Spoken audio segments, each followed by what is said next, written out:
Greetings, fellow investigators, and welcome back to our video podcast, Into the Darkness, where my friends and I are playing the Delta Green role-playing game. I'm your host, Tom Rayleigh.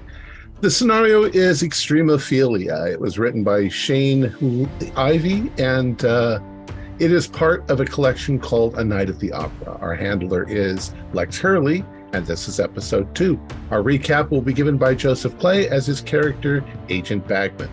So, without any further delay, let's continue our journey into the darkness. Joe? Incoming transmission with a slide-level encryption. All agents have arrived at the opera on schedule and found their seats. The performance was initially delayed due to the conductor solving issues with the band.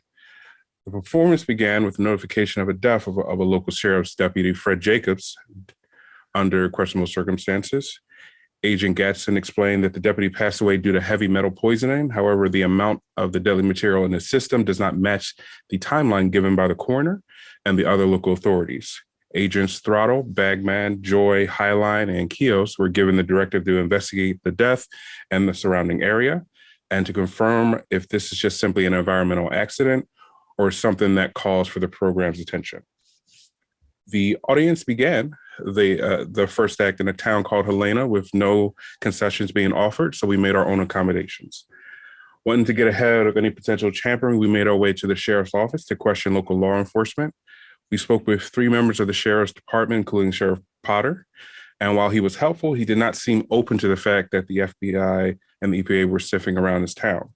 Sergeant Hayes, a friend and coworker of Jacobs, painted Jacobs as a good worker with a child on the way with his wife. According to him, Jacobs was doing a simple wellness check that seemed to have a peaceful outcome. Hayes did not realize anything could be off until Jacobs arrived back at the station, covered in a stinky substance. Jacobs would be acting off after this encounter, and it was only days after that he would die of heavy metal in the system. We reviewed the dash cam footage to find Jacobs doing a wellness check by the book. The suspect seemed out of it as he walked down the road mumbling to himself. The encounter did not go bad until Jacobs radioed in for an ambulance, which seemed to agitate the unknown subject, who then projectile vomited onto Jacobs. Jacobs, at first glance, had a normal reaction to what had happened to him. But not long after that, it seemed that the unknown subject had control over Jacobs, who then radioed in a code 4. The evidence that we have seen so far would have raised alarms at any other law enforcement agency, but it seems like the sheriff and the rest of his department are almost surprised to see some of the things they claim to have already seen. The preceding facts so far are not enough to rule out a normal explanation, but the audience plans to continue to probe to see what exactly the cause of the unusual happenings in this town are. Could it be that there is money in play? And if so, from who? The radical groups in the area seem to have better lawyers than they should. Could this be a case of a woman scorned? But why would she do it in a way so overt? There are a lot of threads to follow, and we need to stay vigilant. All right. Thank you, Joe. When last we left off, you agents had gathered for a late night dinner at the Waffle House in Helena, Montana. You eat, converse in hushed voices, and drive back to your La Quinta Inn full of refined flours and high fructose corn syrup and various types of oils. You all find your individual rooms, laid out in beds, and start doing the nightly American ritual of scrolling your phones and laptops until your eyes grow heavy enough to fall asleep. While you are doing this, is there anything that you all wanted to take care of? Business, emails, things of that sort? So at this time, Agent Joy would like to make a call back to the company to pull up some information on the Sons of Freedom, known case files, history, that kind of thing, because it seems like an organization of interest. Okay. We'll cover that one first then. What you find, there is not a whole lot on the Sons of Freedom. They are on the FBI's NDAA Domestic Terrorism Strategic Report as a known group of interest, but they are not currently subject to any official investigation. It seems that they are mostly on the list due to escalating hate crimes and calls for increased violence, though they have not presented themselves as much of a threat as other groups such as the Proud Boys and things of that nature. Do we have insight on known leadership, that kind of thing? Since they are not under active investigation, no, not necessarily. There are some notes that they are localized around Helena, Montana, and the surrounding areas. Okay, thank you.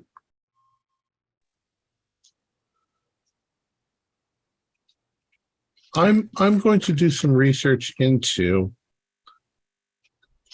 why would there be a concentration of these three particular heavy metals, cadmium, zinc, and arsenic. Is there something that contains those normally? Battery acid, or what sort of thing would it be? Sure. In various levels, essentially, I am imagining you are searching up each of these heavy metals in turn and just seeing heightened concentrations of them. You'll find some things that are in double and AAA batteries, some that are in the inner components of car batteries. Cell phone parts also have various concentrations of heavy metals inside. Excuse me. Addition to various geological deposits, there tend to be sort of trace amounts of arsenic around various types of bedrock, things of that nature. Give me 2 seconds, see if there's anything else that jumps out at you. Can you make me a luck roll? I got an 08. I think that's a pass. That is a pass. So let me pull up 2 other things. Here we go. It's just a regular pass. I forget it's spelled green. Sure. Yes. Oh, and also gunpowder that is in bullets would also have some trace amounts of these minerals as well. Now, for your successful luck check, Google happens to recognize your location. And in addition to recommending various retailers, a GNC store where you can buy some zinc supplements, it also reports up some news stories from nearby Butte, Montana, with stories about the Berkeley Pit and how the it used to be a copper strip mine, and the high amounts of heavy metals have turned the water acidic. And you read stories about geese that had landed in the water and ended up becoming blistered, burned, and died inside of it. It's a relatively well-known tourist attraction, but it is because it is a vast open space of barren nothingness that is now toxic to touch, let alone consume. So they've filled it up with water, more or less? It is a copper strip mine that ended up becoming completely open up, excavated, and over the years, water from rains have come in and flooded the entire thing. So now it is essentially an enormous toxic lake. Okay. Actually getting to the point where it's rising a few feet every year. Yes. It's going to get to the point where it's in the water table. So they're trying to figure out how to do that. There are various pump stations that are that essentially pump out and then attempt to treat the water to put it back into the regular cycle, because yes, if left alone, it would rise to water table and spill over into Montana's groundwater lakes. It's currently a tourist attraction because bored Americans will go do anything. And so, yes. It's probably colored. In a way. It's like reddish, isn't it? I think it's greenish. Due to the high amounts of copper and stuff in it. So on that note, what would be involved in us accessing the records of the 2 EPA, officials that are around? Is that something that we could access remotely through, hacking or backdoor access in the EPA, or how would that work? So Gabriel Fultz, was it? Fultz and Gaylor, yeah. Yeah. I will say, the CIA is spooky enough that Agent Joy would be able to... Wait, who's in the CIA? I don't know what you're talking about. Oh, of course. I'm sorry. Allegedly. you would be able to pull up some sort of basic information, like a little bit more detailed than employee profiles. Right. Jenna Gaylor is an EPA agent. I can put her name in chat in just a second. Graduated with a master's in public health from college in Detroit. Currently, she seems squeaky clean, no criminal record, anything of that nature. Gabrielle Fultz is a Helena native. She is dual appointed at the EPA and the Department of Environmental Quality from Montana. You see a few files that seem suspicious. She was at the forefront of some arrangements that might have involved a vast sum of money changing hands, potentially things getting swept under the rug for benefiting various corporate interests in Montana. Okay, but I don't see any recent files. Like I don't see recent investigations open around this case with their names tagged to it. You would see that. I mean, sure, there is an official file opened up with both of them here, investigating a potential chemical spill. Okay, but no details yet. They haven't synced to the cloud or whatever yet. Right. I don't think one, they would have really sent that much information. Two, I am not sure if you would be able to see that much information. I think you can see their employee profiles and like their official signed ins and outs, things of that sort. Makes sense.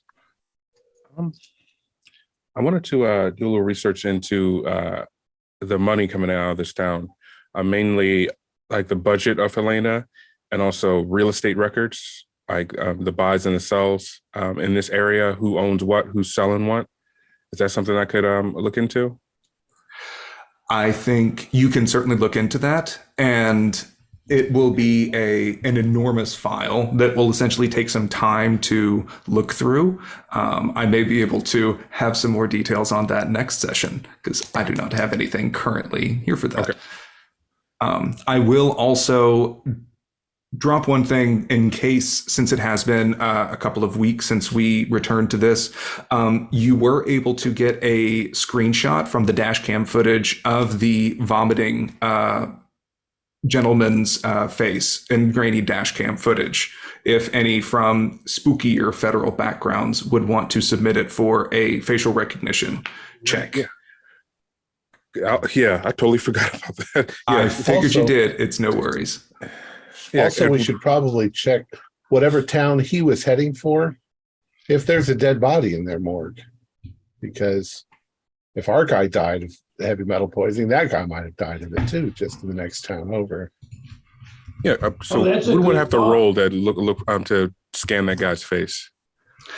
You won't need to roll, but this might be a reason that we're having this session here. So that way you can officially send this in. You know that it might take a day or two in order to get a return on this, as there is an active queue that this is going through. Okay. So didn't want you to have to waste time on that just in case we might have forgotten as players. Okay. Is there anything else? I text one of my colleagues, like with who is in the FBI? Kios, right? Yeah. Yep. I'm gonna text you from my bedroom to see if there's anything on those two cops we interacted with, Pullman and Potter. I don't know. Is there? Nothing that is immediately suspicious. You can find Pullman is, absolutely nothing. He barely even makes a blip, just sort of small town high school bully that then went into law enforcement, as they so often do. Don't know if the FBI would know he was a bully, though. And Leo Potter has maintained his position as sheriff of Helena for quite some time, and is often known to get some quite generous bids from local interests in order to support his continued campaigns for re-election. Yeah, which it makes me feel like he doesn't really have any particularly high ambitions. He's where he wants to be, and he's there. He's the king of his castle. And he's not trying to. Somebody had a really good idea, and I don't know if this is a group text that we're all having or whatnot, but if this person that threw up was on foot, what is the next town within walking distance on that route? Patrick would be able to tell you there ain't one. From the direction he was walking was mostly due north, following I-15. There isn't much for miles. Starts going off into woods really quick. We can follow that road. Obviously, it would be much easier to walk along the road. So if he was walking around, we might find his dead body somewhere along the way. So don't forget that there's also the green box that we haven't explored yet. So Yeah, we might to want dig to that up. Right, and get the metal detector to get the green box too. And also, that does raise a good point. He's walking in a direction that it's not there's no town in that direction, so it wasn't like he was going in that direction, and that could indicate that he was dropped off instead of like walking through town. You know what I mean? Like something happened, they threw him out the truck and just kept going. Maybe, or maybe someone should pull. Then wouldn't he have wanted some help? Maybe pull satellite records to see. When are we having this discussion through texts, or is this the next? I'm one? just. Yeah, we're all in our rooms. Roll con to see if you can stay awake. We're just this yelling thriving across. group chat. The walls are thin, okay? The walls are thin. After checking work emails, I go to sleep. So Highline is trying to sleep, and he's just thinking. He just can't stop thinking about the officer that got Gotta go to bed. and he just can't quit thinking about it. He can't sleep. He's tossing and turning. He's a little shit. He's gonna pull on his dusty boots. He's gonna make a midnight run to Walmart. He's gonna buy some. If he can buy some gloves, masks, Tyvek suits. Because while everyone's fighting crime and corruption and solving the world's problems, he doesn't want to end up like this guy. That is a fair concern. If he can't find exactly what he needs, then I guess he'll reach out to the agency to, overnight what he can't get. So Sure. it's 2017, correct? Yes. You can get you can order a Tyvek suit on Amazon. Yeah, if you want to order some PPE or some such, I will say you can roll a D2. Would that leave a trail? If you're using your regular credit card. Because I could order it that way, or I'm sure there's places in town that have it too. But then someone would notice, I guess. Let's see. Buying stuff like that. But Well, that would certainly be something that you can either get some essentially like painter's equipment. So you can get the painter's mask, coveralls, rubber gloves, things like that from Walmart. Or there would be let's say that there is a DuPont location. If you would want to get something that would be a little more heavy duty, there'd be a little bit more professional grade equipment. Well, yeah, I'd we like might to want. buy something like that. That would be a solid, like a bloodborne pathogen barrier. Just because Highline, he's got a pretty simple mind. He saw a guy get thrown up on, and shortly after that, he died of heavy metal poisoning. And he doesn't quite understand how that would have happened, but it happened. He doesn't need to understand it to be afraid of it. And that is why you're in the program. And so, yes, I will certainly say we can either pick this up tonight, or we can have everyone sort of nod off and confab in the morning, and then you can pick this up easily the next day. But yes, you can have that. Go ahead and add it to your inventory and such as a reminder. Okay, we'll just do it in the morning then. Okay. In that case, you all sleep rather well as agents can, on lovely, creaky La Quinta beds. And you wake up bright and early next day. I go for a run. It is frigid. You get to bust out your Walmart stuffed cotton puffy coat and jog around in it in various mismatched colors. So, and are we going to get together for breakfast? In a chat? Well, Yeah, coffee. I'm at sure that least. there's breakfast place in the hotel, isn't there? It's probably awful. You can have the wonderful continental breakfast that is offered as prepackaged boiled eggs, scrambled eggs, which clearly came from a carton of some sort, an array of breakfast patties and sausages that are full of meat and meat byproducts. It's Yeah, and then prepackaged bits of ketchup, and I'll be generous, they have some grits with a little asterisk next to it. Not really, but close enough. Or there's always Waffle House. And we just ate like a few hours ago, so I don't know if we're hungry. How did you all sleep, gentlemen? And lady. Good.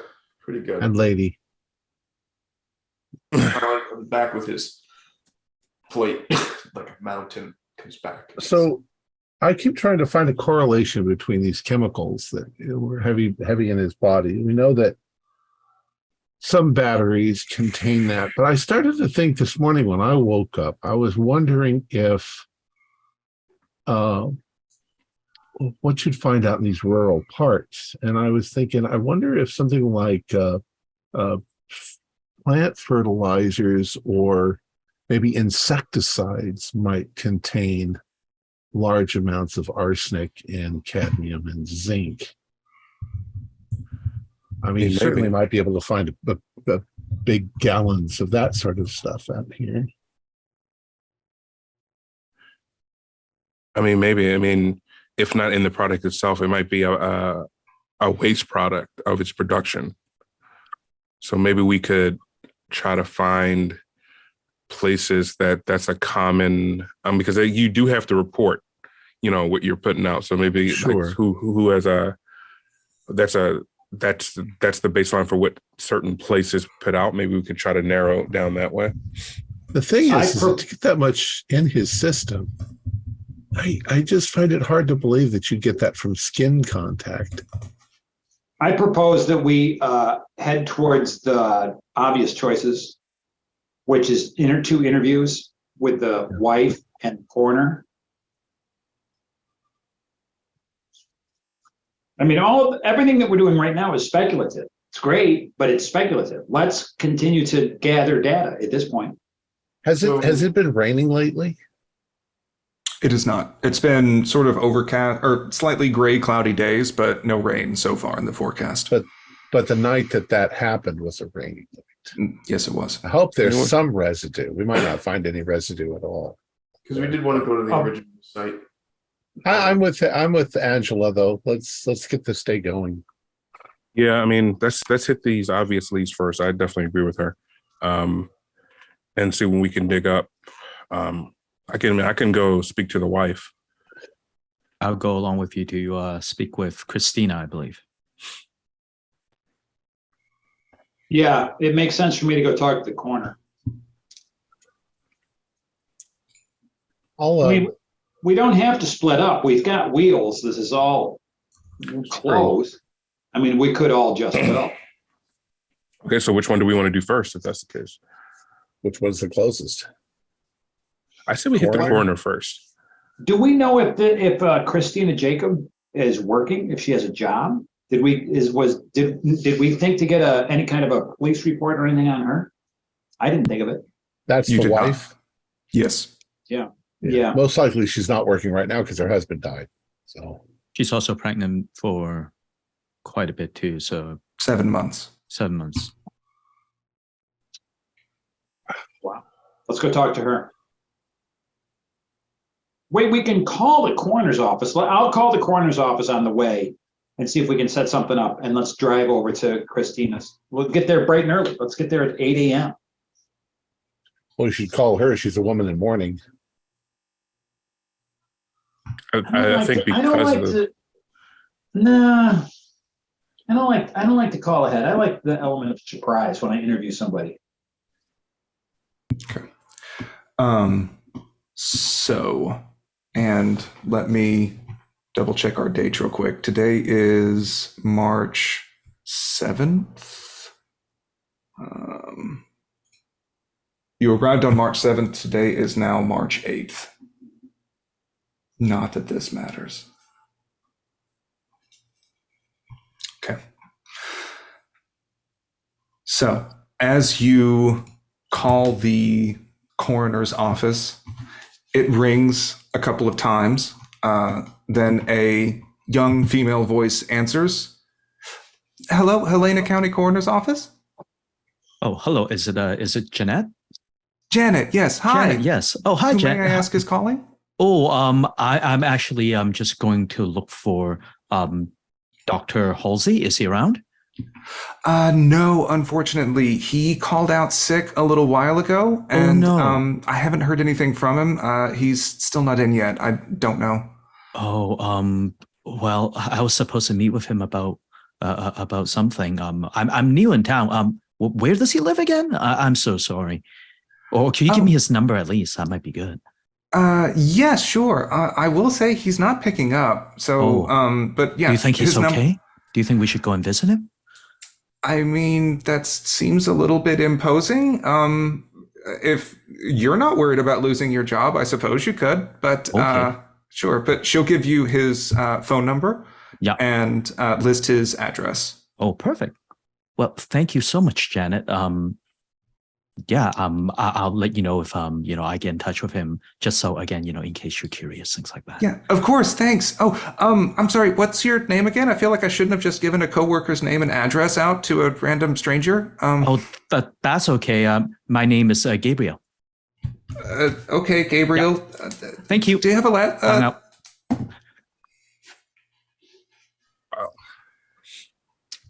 This is why we have privacy laws, ladies and gentlemen. So Hip-hop? he is homesick. I wonder if he's got toxic metal poisoning. I mean, both the doctor and Christina might have secondary contamination from interaction with Fred Jacobs. So that is, I hadn't considered that. Right. So now we're talking about something that is so toxic that one person gets it on his skin in the rain, and then when he gets back, he passes it to his wife, to the doctor. But not the police station, which maybe, but we don't know that they're contaminated yet. Again, we're speculating. We should have potentially. everybody test it though at the station if this guy turns out to be. Well, and protective gear. Great. Sorry, Angela, go ahead. No, I'm just waiting to get to Christina's. Let's talk to Christina. If she doesn't look right, then maybe there's something to that. And then I think we should I'm sure that we can somehow get the coroner's home address. We should go over to his house as well. Probably in the book. Probably in the phone. Janet did give the coroner's phone number and his home address. As you continue driving over to Christina Jacobs, Agent Sansom, your phone receives a call. Sansom. Hey, this is Sergeant Hayes. I was given your number by Sheriff Potter, just checking in to see how the investigation's going. Well, we're following up on a number of leads. We're going to go check on Mrs. Jacobs and see how she is. How is everybody there today? You all feeling okay? Is anybody called in sick? No, since you mentioned it, nobody's called in sick. We're just waiting on the coffee pot to fill up, but everything seems fine around here.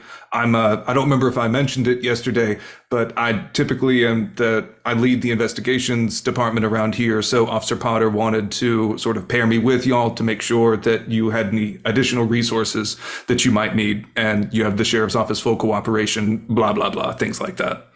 Well, we're going to go and talk to the coroner.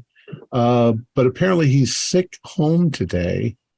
So if you could track down that information for us, we can drop by there. You can join us there. All right. Yeah, sounds good. I'll do you want me to tell Christina that you're on her way? No. We've no, I wouldn't say that. I'd say, we've already talked to her. She knows we're on the way. Nope, that's all good. I'll go ahead and make sure, I can get the coroner's information for you. All right. Hangs up. I'm going to tell everybody right now, I do not trust the local cops. Well, I mean, so we shouldn't try. We don't trust anybody who's not in Delta Green. Now, That's was what it I- Hayes that when we were watching the dash cam video, he seemed a bit dazed, out of sorts when we saw the John Doe throw up on Jacobs? He was a bit shocked when he saw that. I will also allow you a post hoc hum int to read into that. I got 20 and actually no, I got 02. So I'm pretty sure I passed. Okay. Yeah, this isn't Call of Cthulhu, so that's just a regular pass. So he was very shocked. He didn't know what he was expecting to see this. This was he had never looked into this before. Jacob said that this was very routine, not even worth following up on. And so he just sort of ignored it and assumed that his friend was, just got sick and then died. And then this heavy metal thing has just been weird. But this was something very else that is thrown into things. So he wasn't like weird. He was shocked. He was not glamored. I am just bad at RPing NPCs. Fair enough. Okay. All right. You all drive across town into the suburbs to get to the address listed for Fred Jacobs' house. As you go through, you pass row after row of more or less identical houses that are various shades of white, cream, beige, a little light blue to throw things in, shake things up. The lawns are crammed together and littered with rusty charcoal grills and tipped over kids' tricycles, other detritus of suburban living. Your Google map pings that you have arrived at your destination on your left. It's a rather mundane looking house. There is a car in the driveway. What about other things? Are there kids' toys in the yard? Is there like a dilapidated swing set? Is there any indication of the personalities that live inside? Is it neat? Is it run down? Kids. No kids. No kids yet. No kids' toys in the front yard. Let's say there's a charcoal grill that's been a bit neglected sitting out front and a couple of lawn chairs sitting outside. Is the lawn mowed? No. Looks like it hasn't been mowed in quite some time. It is also very frigid, and so the lawn is mostly dead. Wait, yeah, it's March, right? Yes, it's March in Montana, so it's a bit crunchy. And so I'll walk up and I'll look for a doorbell. Do I see one? Wait, hold it. Before we all go charging in, how about some of us go around the back just to make sure we don't have anybody fleeing from the scene? And then we'll have a couple of our main interrogators go into the front door. And I don't know who that is, but who would like to lead this interrogation? I can handle her. I'm short and unassuming. I'll go along with you, Ezekiel. All right, I'm gonna go in with you because I'm a woman, and the presence of another woman might not be so aggressive to her as us coming in and asking questions. But because you're so sensitive, yeah. I'll go around back, but I do feel uncomfortable about this. This is a civilian with we're walking around their property without permission. Dude, we're an agent. If we need to take care of her, we're going to take care of her and leave her in the cold. What do you mean you're feeling sensitive? I didn't know this was a flight risk. He's like, Highline had grabbed a bunch of pie and coffee from the hotel. Yeah, I was going to say, Patrick, how do you feel about that last line? Yeah, no, I wonder about like pecan pie and coffee for sitting down in the house and like talking with her, and he's like, "Oh, you're chasing people? All right, well, I better put this down." Yeah. Oh no, take those. We might need them. Yeah, I'm gonna grab a coffee. Yeah, yoink. Not so fast. Are we trying to make her run away? I'll wander around outside just to make sure. I just feel like we need to talk to her.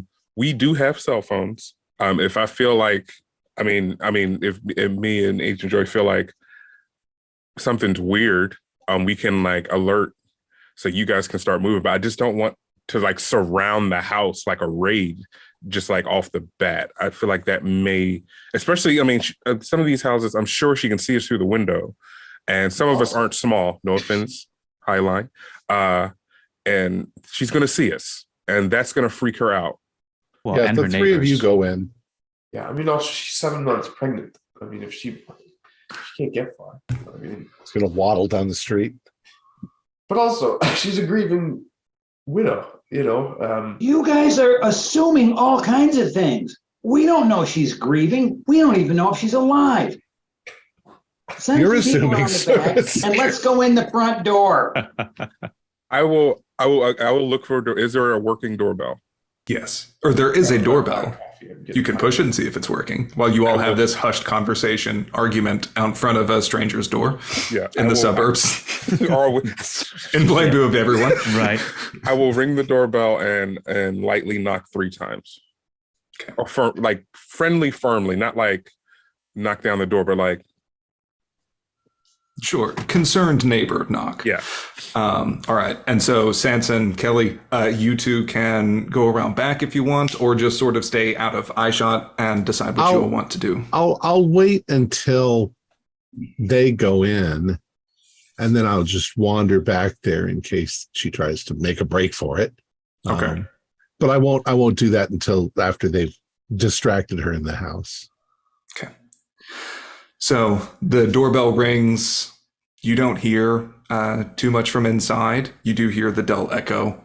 You knock a few intense times, and pretty soon you hear a little bit of shuffling. A chain goes off on the backside of the door, and it cracks open, and you see a woman's face. She bears a resemblance to the happy, smiling photos that you saw among Fred Jacobs' personal belongings. But this person is pallid. She's thin. Her cheeks are sallow. Her hair is just sort of going in random places like bits of straw. She says, can I help you? I didn't order anything. At first glance, is she distraught or is she sick? And I can make a medical roll. You And can. This is What just is your looking at medicine? her. 60. Okay, so I won't even make you roll for that. She seems. I mean, you've seen some patients that are under the weather, like common cold, flu. She does seem a little bit in need of some NyQuil and Dayquil, but also you have seen people who lose loved ones and are weeping by their bedside in the hospitals. She looks to be a combination of both. Very stretched thin. Wow. Well, good morning, ma'am. I'm Special Agent Aubrey with the FBI. First of all, I want to say my condolences for your loss. I'm very sorry. The reason why we're here is we were I'm part of the a unit that investigates environmental issues, and we just want to make sure that this accident was a one-time thing and not something that could, threaten yourself or the rest of the town. And I know this is a very hard time, but I just wanted to speak with you a little bit, have a little bit of your time, talk about the past couple of days, see if we can find anything that might help make sure keep everyone safe. Okay. Sure. I understand. They said someone might be coming by to ask about Fred. Can we have this conversation here? I'm sorry. The house is a bit of a mess. I'm kind of embarrassed, to be honest. It's. Don't be embarrassed, ma'am. It's cold out here, and you would be more comfortable sitting down on your couch. And I moved through the doorway. Yeah, we got to put this pie and coffee somewhere. All right. Do you like pie, ma'am? Pecan? She's more doesn't really know how to react. Her responses are a bit delayed. That having someone just start pushing on the door to go inside, she's like, "Oh, wait, what? Oh," and the door is open. Angela, you are the first to walk in. You see that you see a living room. It is dim. The television is off. The coffee table is askew with various things cluttered about the top of it. There's trash, takeout bins are piled up. The kitchen counter, you can see in the distance, has stacks of Chinese takeout, pizza boxes, things of that nature. But the biggest thing that you notice that's odd is it doesn't smell like a suburbia house. Like if anything, it smells like those times that you had to like take an elevator down into a basement or something. It smells kind of like damp, wet brick or something. Like mildew or mold? Is there a heavy mold smell? Something like that. Yeah, it's kind of musty, maybe kind of mildewy. All right, I put a surgical mask on. Okay. Ma'am, would you mind sitting down here on the couch while I'm just going to take some of your vital signs? I'm a doctor. Sure. As you turn around, putting on your mask and turning around to address the slightly flustered Christina Jacob, you see that she is skinny as a rail, including her stomach. And she says, yeah, okay, sure. I had the flu, but yeah. And sit down right here, and I'll guide her to a chair. Yeah, she sits down, holds her arm out. Miss Jacobs, Christina, are you feeling okay? We were told you have a little one that's coming soon. Oh, yeah. Joanna. That's a beautiful name. Fred and I were really excited. He was so excited. I'm so sad he'll never get to see her. So, but she's not pregnant. She's not obviously pregnant. No. You also notice. I take her temperature quick and her pulse. Sure. So you take her temperature and pulse. Temperature is fine. Her pulse is a little bit slow and irregular. One thing that you notice during your medical exam, though, is that even with all of these things happening around her, she sort of fades in and out a little bit, kind of looking around at things, half paying attention, stuff like that. I'm gonna get my PPE on too, mask, gloves, things like that. Sure. And then be very careful what I'm catching. Not to bend the peer pressure, but if the doctor and then he puts one on, I feel like I need to put one on too. Yeah, ditto. Look, and it's feeling like 2022. So who else is inside the house with me? I believe it's me, you, all of you. Joy. I think it's everyone except Agent Sansom right now. Oh, unless you want to come in as well. Patrick bought pie. No, I'm doing what I was going to do. I'm going to walk around the side of the house. I'm going to walk to the back. I'm also looking for anything weird and out of place. And I just want to lean over to Agent Highline and say, check the house. Got it. Okay. So I'm gonna case the house room to room, just get a overview of the place. So especially the kitchen too. See what she's been eating or what she hasn't been eating. While he's doing that, a normal person would maybe not object to someone walking around their house, but they would at least notice it. Does she seem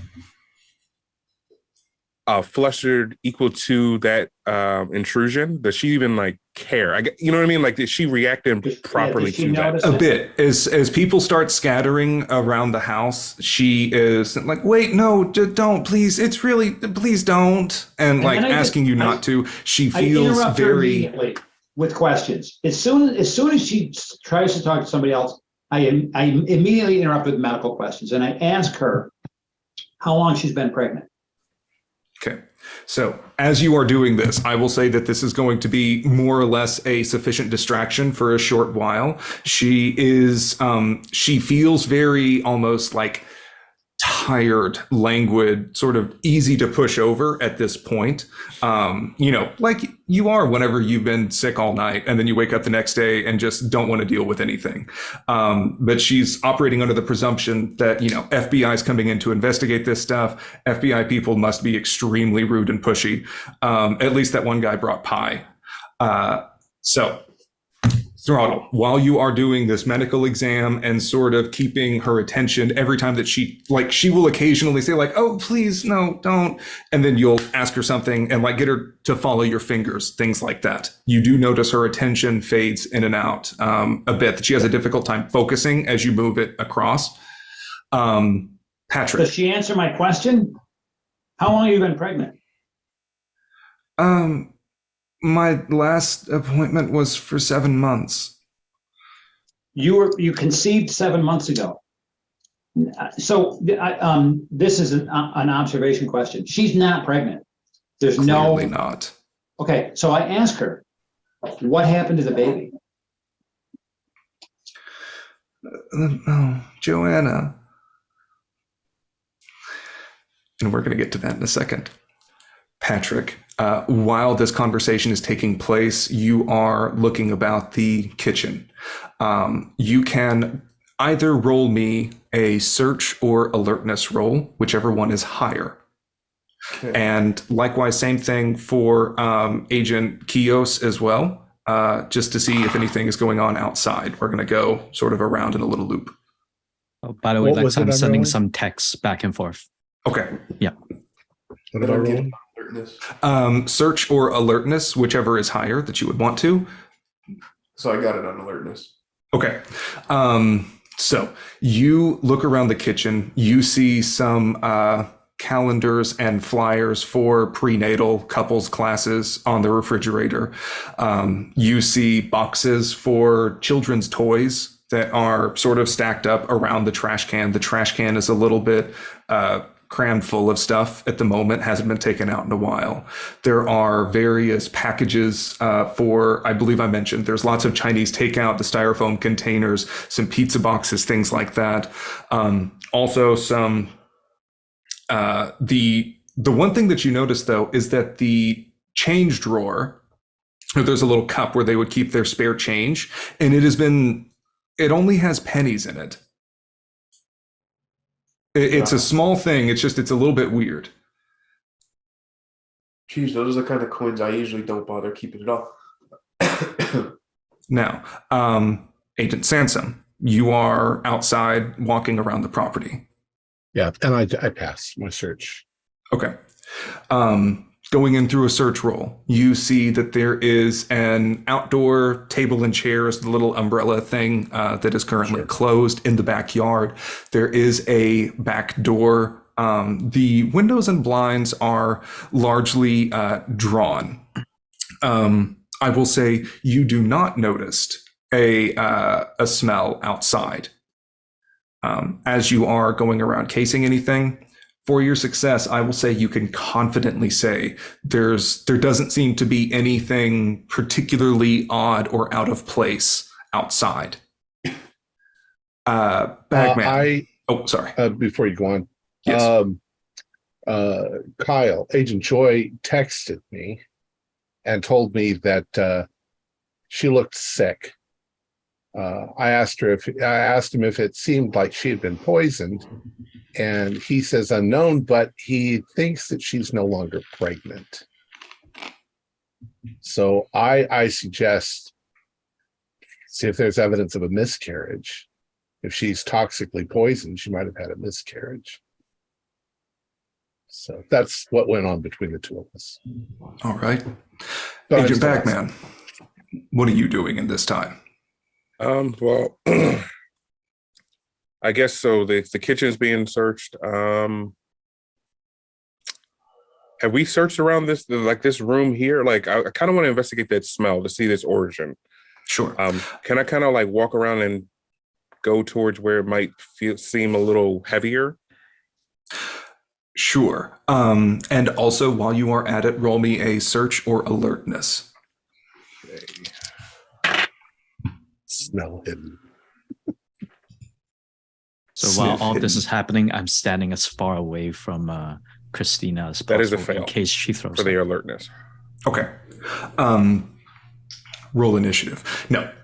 So as you are sort of wandering around the house, you'll need to take your mask off a little bit in order to like get a better view of the smell. Otherwise, you're just going to be getting La Quinta Continental breakfast breath, which is kind of masking mildew. Strangely enough, you wander around. It fades in and out around the property. But you can't get a particular lock on it. Like, it doesn't seem to be coming from one specific source. It's kind of there all around. What is your alertness or search skill at? My alertness is at a 16. 60 and my search is at a 50. Okay. As you're looking, you also notice something. While Dr. Hayward is giving this examination, you sort of just look around at all this clutter and whatnot that is on the end table between the couch and the television. And you notice that the remotes have the back part removed and are empty.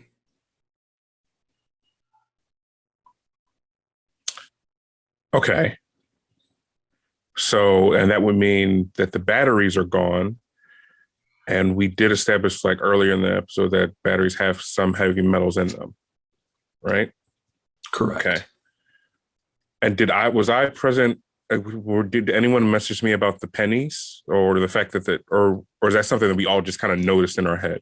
That is something that Agent Highline noticed. Okay. And he is in the kitchen right now. Yeah, Okay. I think I would be like just noticing that right now as you're noticing this. Sure. Okay. And then, sorry. Yeah, I will make a mental note of that because that is weird. I'm in danger. So what about upstairs? Has anyone gone upstairs yet? There is no upstairs. This is all a one level building. Below. Yeah. Yes. I can say you may start heading into the hallway. This is just the main living area, den, kitchen towards the back, hallway leading out to connecting bedrooms and other areas. As you turn your back, I will say we return to Agent Hayward asking this question. And Christina stares off into space for a brief moment. And she begins crying. Joanna.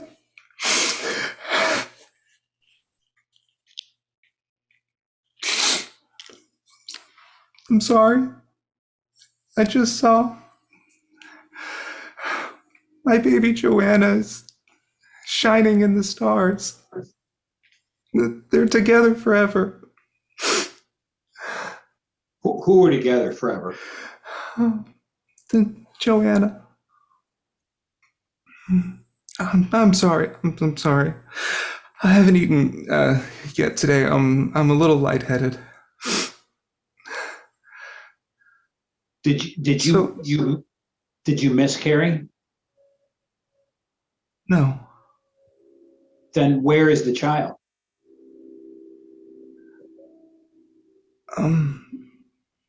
I'm sorry. I thought you were here about Fred. Is there any other reason you should be here? Yeah. I think we're going to have to take you to a hospital. I think we're going to call the local agents, and we're going to probably put you into a psych ward since we're not getting any answers out of it. So Christina, what we're really, really worried about is whatever happened to Fred. If, say, you also got sick and, Joanna got sick, then Fred wouldn't want that. So really, that's what we're trying to find out is, are you okay? Is Joanna going to be okay? You want to be okay for her, right? No, it's fine. I did get sick and then I got better. I got over it. Oh, did you take any medicine? Did someone help you get better? No. I'm gonna leave the couch with Agent Joy, and I'm gonna go over to Bagman. Oh, And I'm gonna say, look, if she miscarried a 7-month fetus, it's got to be around here someplace. Yeah, I agree. I think I think she does need a hospital. Something's going on. Let me try and talk to her. Sure, but I think we should search the house. I agree, but let's do that after we get her out of here. Just so we're not, agitating her further. Because if she's as sick as you say, this isn't going to help. No, listen, I'm trying to tell you. I grieved for weeks after Fred died. I quit my job. I didn't want to do anything. And I think I got the flu or something, and like I felt like shit for a while, but now I'm okay. Like, Well, ma'am, I understand that, but like I said, when we were first entering, we don't know how far this goes. And for your safety, and we're going to have to take you to the hospital. We need to make sure that whatever hurt your late husband hasn't affected you. In my experience, these the issues that your husband has, they can spread, and by the time you recognize it, it's too late. So I do understand what you're saying. We don't mean to intrude, but we really but need I can't you to leave. Why not? Where's the unborn child? She's not unborn. Well, You What the gave fucking birth? doctor are you? where is Joanna? Did you give birth? Did you give birth 2 months early? Is it too? I guess. Oh, then where's the baby?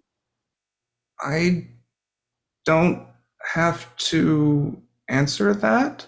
You don't want to answer that? Why wouldn't you want to show us your baby? Most mothers want to show their babies off. Because you're being an asshole. Like, what the fuck? You barged into my home? You sit down, you're looking through my shit? Like, I don't have to show you a fucking thing. All right, I just go. I'm here because you're trying to look into my husband. Like, I understand your concern, but Yeah. I mean, Okay, ma'am, you That might be a biological agent, communicable from person to person, and you shared a home with your husband, and you've apparently given birth to a baby quite prematurely. There's a good chance that whatever affected your husband is getting to you too. So, I mean, we're really checking on your well-being. It might come across as prying, but in this case, I don't want to be aware of as much as possible what I was dealing with. I know it's very jarring, people coming in here with masks and gloves and asking you all these questions, but what's affected your husband might not be overdone with.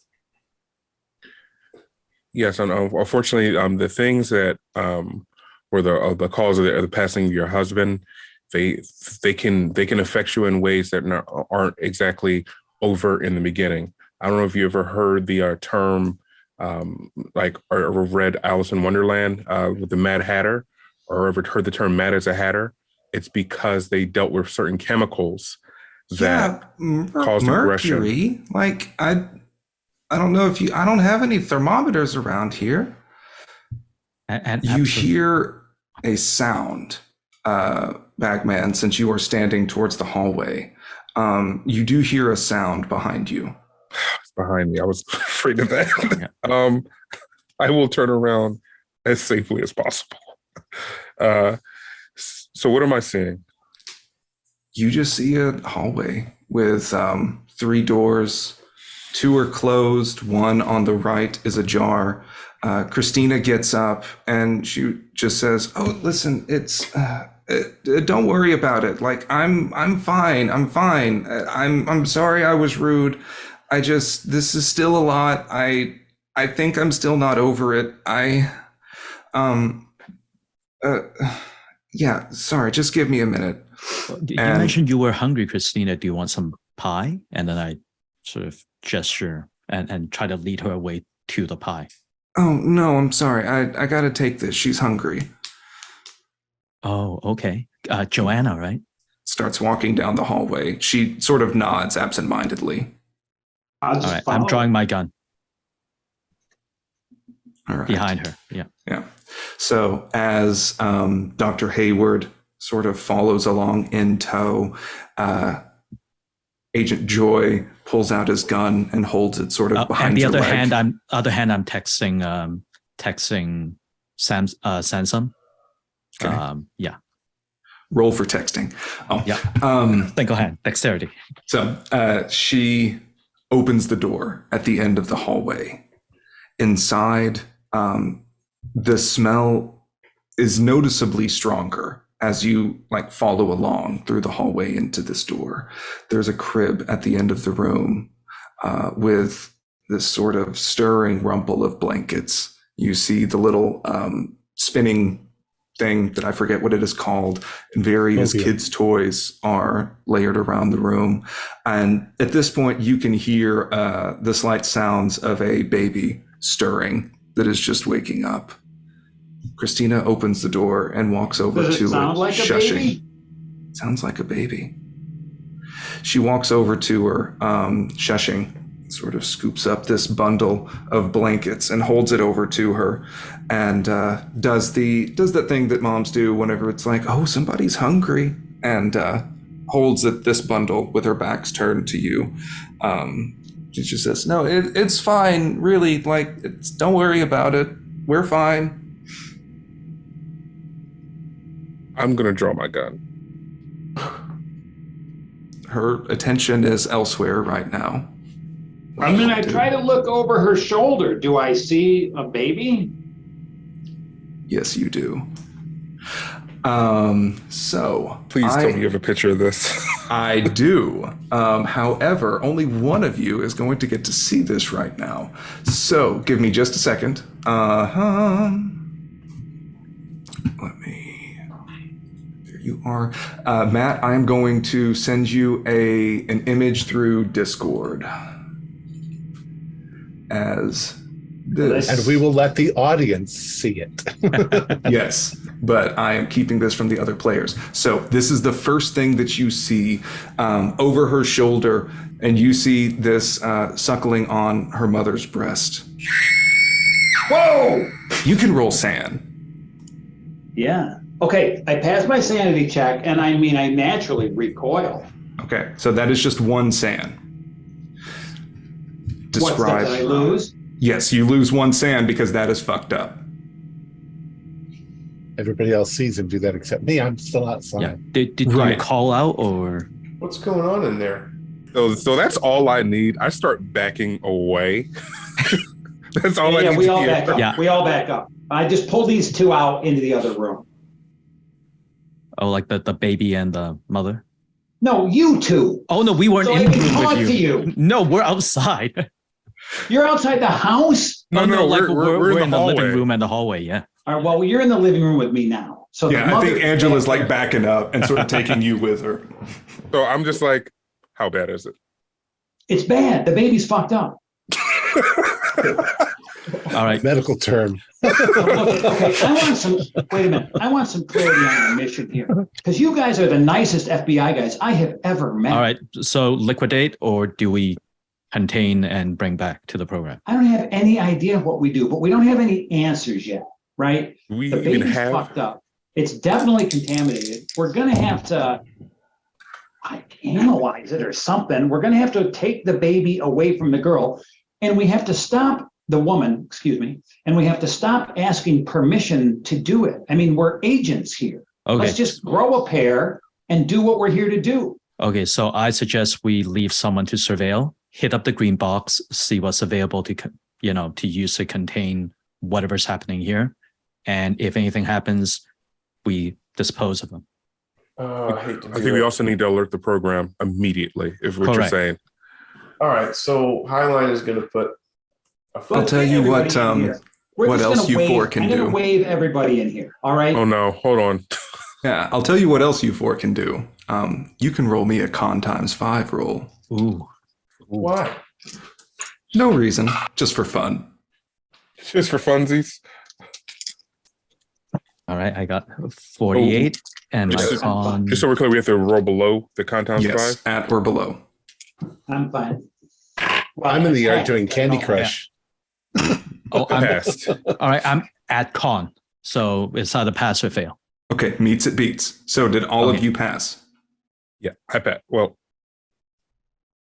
I passed. pass. Okay. Don't worry about it. It's nothing. Well, I'm worried about it now. You are but- the worst kind of person. Okay, so we're all going to go outside. The four of us are going to go outside, and I'm dragging these three, and we're going to go to chaos. As you all I'm leave the saying- house, you hear Yes. the last thing that you hear Here. is Christina humming a sort of tuneless song while breastfeeding her beautiful child. Miss Jacobs, we're leaving. Thank you for your time. I call out as we're leaving. Here's the doctor's opinion. The baby's fucked up, like toxic fucked up. What do you mean fucked up? I don't know. It's got like mutant burns and bubbles all over its head. And Well, shouldn't you take it to the hospital? okay, except we're agents, and we're here to investigate and contain. Like, right? We're here to investigate and contain alien intrusions, not sick babies. Well, let me answer me this. Can that baby be saved? Just a yes or no. I have no idea. I just saw the thing. I haven't done any tests. Okay, what Did it else have do we multiple arms? Did it have tentacles? Let me refresh my memory. No, it's like no, dude. Dude, His reaction alone. as far as we know, her husband was exposed to toxic chemicals. His wife was exposed to them. It affected the baby. She had it early. They belong in a hospital. Right. I don't think anybody should go back in there without a containment suit. Well, There's something weird too about all of the metal being gone. know? What do you I metal, noticed the that. metal's gone. What do The you mean? batteries and all the remotes were gone. Batteries are gone. Like the coin jar was missing all the everything but pennies. right. So all the alloy and is pennies- gone from the coin. Pennies are made of copper and zinc. Right. But What was in nickels that and heavy dimes, metal? I forget what they're made of, but it might be Well, a the heavy zinc. metal. Is I it think the zinc? baby. Oh, okay, and didn't you mention that whatever was found in the heavy metal poisoning is also commonly found in batteries? Mm-hmm. Batteries, insecticides, fertilizers. So You know what I someone think? is consuming it? Oh, go I ahead. have an idea, but it's just conjecture at this point, so I'm not gonna mention it. No. So what's the play here? Well, Unlock the program.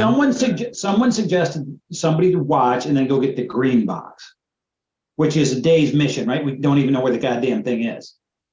Right. I think we ought to zip over. Maybe somebody sitting here and watching this is a good idea, but we ought to zip over to the corner to see if he's, let me use the technical term, fucked up as well.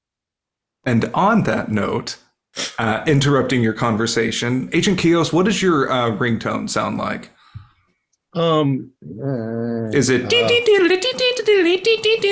No, it's That's a Nokia tone. It's It's a heavy metal Evangelion. tone. Da, da, da, da, da, da, Oh yeah, you da, got some da, Gruel da. Angels thesis. I dig it. Yeah. All right. So yes, your phone rings. Special Agent Sansom. Hey, Sanson, this is Sergeant Hayes calling back. Listen, Dr. Halsey isn't picking up his phone. So I went by, knocked on his door. Doesn't look like anybody's here. All right.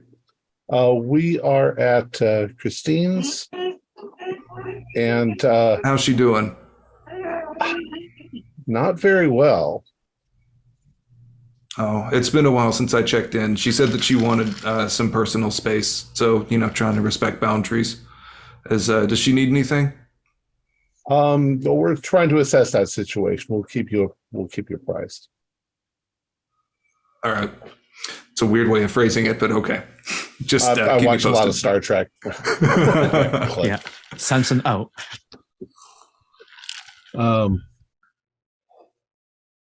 All right, so I don't think you can priorities, justify right? doing anything other than it looks like she's just got a sick baby. No, I believe the doctor medical would term know. is not a fucked up. sick baby. I think the doctor I've would seen- know what a sick baby would look like. I've yes. seen a lot of sick babies. This is like mutant bat-eared child. There's no sick here. Well, even thalidomide made horrors of children, but it still was just chemical exposure. It's not an entity from another universe trying to But- get into our What world. department do you work in? We we're work in in the- Delta Green. We're out here looking. We know that these weird things exist. We don't know that they're everywhere.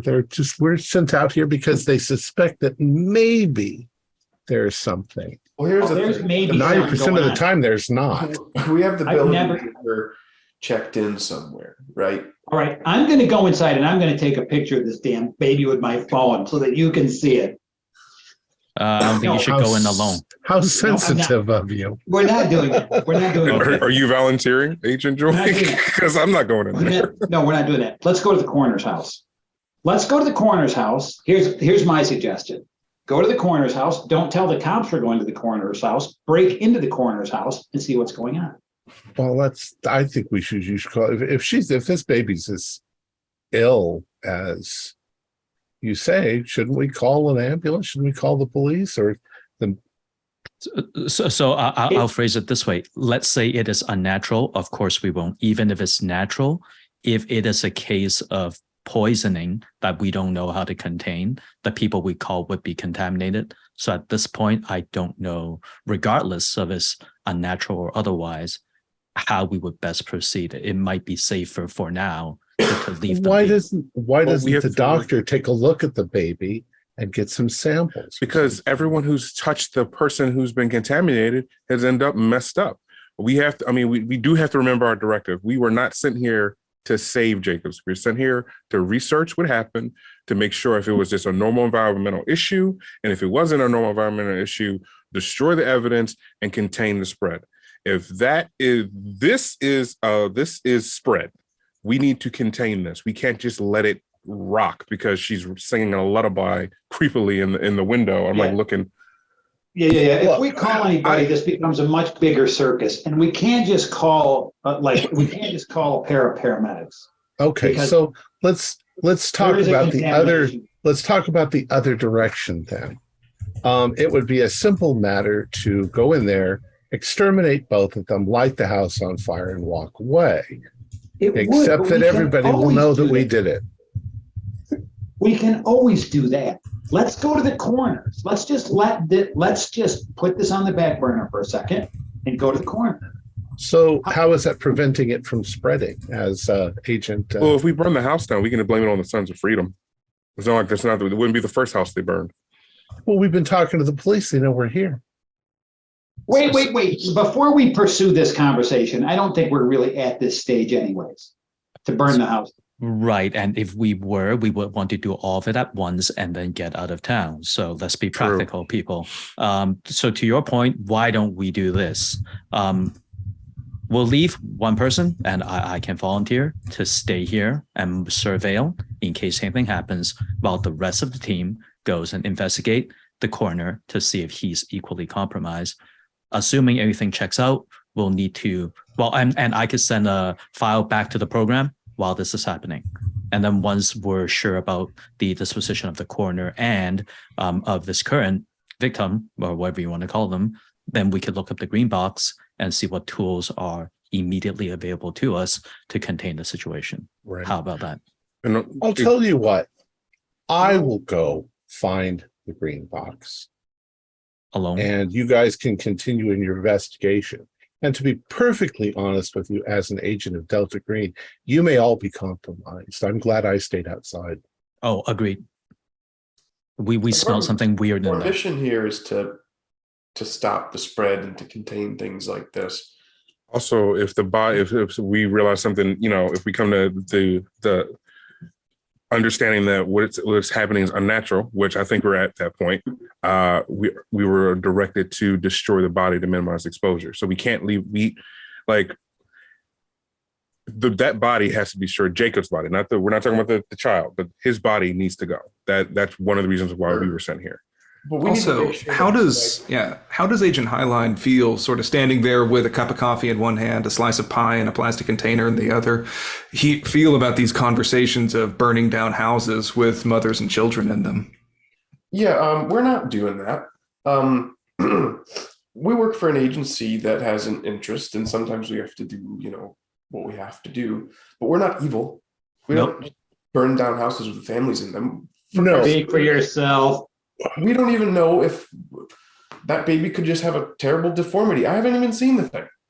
I mean, we need to be at the very least sure that this is something other than natural that we're dealing with. I think you're absolutely right. That's why, again, we aren't taking any actions yet, except just to find out more. So I think you're absolutely right, Highline.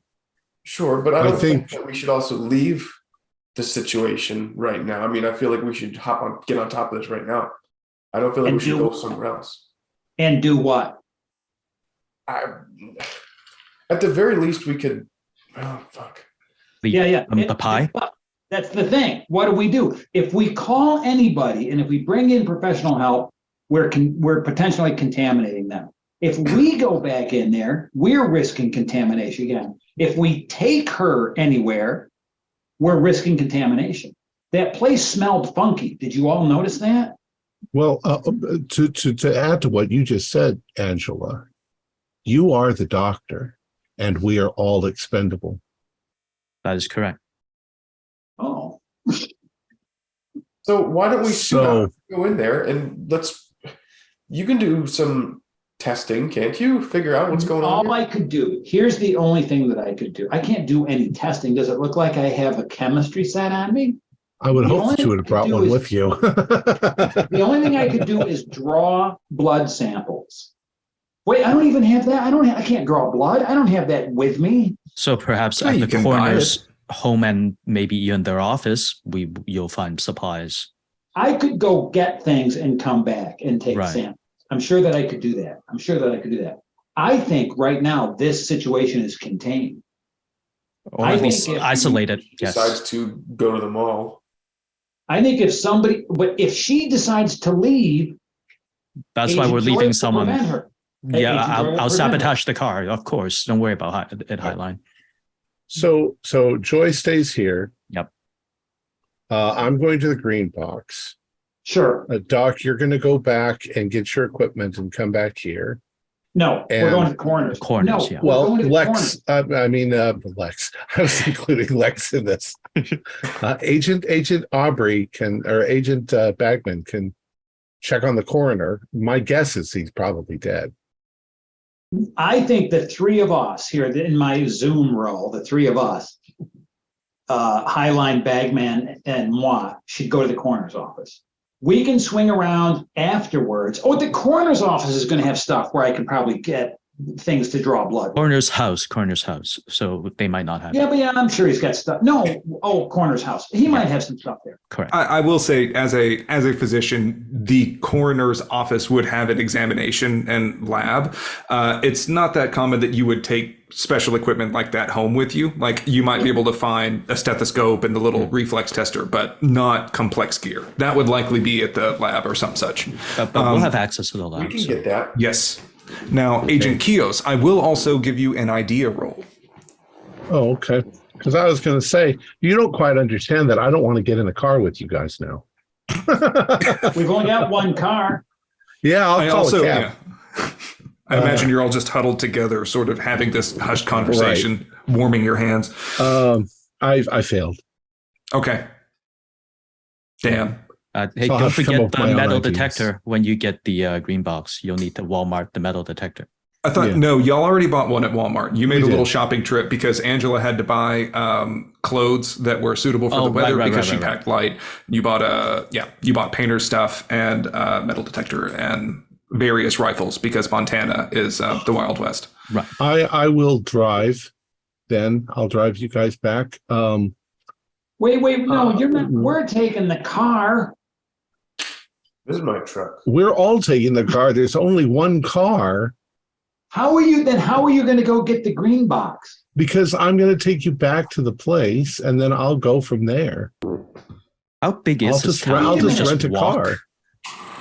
Wait a minute. We're going to the coroner's office now. You're going to the coroner's office. Where are you going? I'm very nervous about being in the car with you, so I'm going to roll down the windows. Yeah, you can drive with the windows rolled down. 28 roll down the window so that it's blowing. Montana morning. I'll do it. Sure. For the purposes of moving things along, yes. Like you have a very uncomfortable drive with the windows rolled down on a frigid morning. We're in suburbia, back to the hotel right? to have multiple vehicles at your disposal. We're in suburbia, right? Yeah. Yes. What time of day is it? By this point, let's say it's about 9:30. Yeah. Okay. looking around, I'll assume that people have gone to work already and their car is still around. Yeah, like there is starting to be activity. You all arrived pretty early in the morning, so I would say most folks were still asleep. But now, like as you're having this hushed conversation outside, your eyes start glancing up, seeing more and more folks walking out their homes, getting in their cars, things like that. Kids going to school.